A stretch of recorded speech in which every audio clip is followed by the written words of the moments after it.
टंडे आदम जे government new Aligarh college में cyber security के हवाले से कॉलेज के ऑडिटोरियम हॉल में पाक आर्मी के मेजर मोहम्मद अमीनुल्लाह, सूबेदार सदाकत अली और संदस टीम शागिर्दन के लेक्चर दिनो। उन मौके ते उन्हनि चयो त असां पाकिस्तान में अंदर जे ऐं ॿाहिरि जे दुश्मननि सां विड़ी रहिया आहियूं।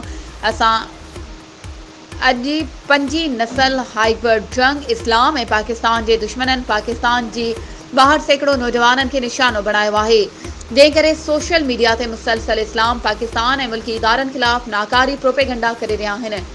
नौजवान जेके क़ौम जो मुस्तक़बिल ऐं मेमार आहिनि, उन्हनि खे घुर्जे त हू पंहिंजी तालीम ते ध्यानु ॾियनि ऐं मुल्क जी मालिकी कनि ऐं उन्हनि दुश्मननि जी चालबाज़ियुनि खां पासो कनि ऐं मुल्क खे इस्लाम जो किलो बणाइनि।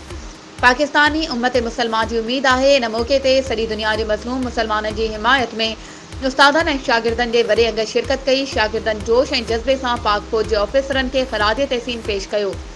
उन खां अॻु कॉलेज जे प्रिंसिपल प्रोफेसर मोहम्मद मुबीन वसाण आयल महिमाननि खे भलीकार कंदे शुक्रियो अदा कयो।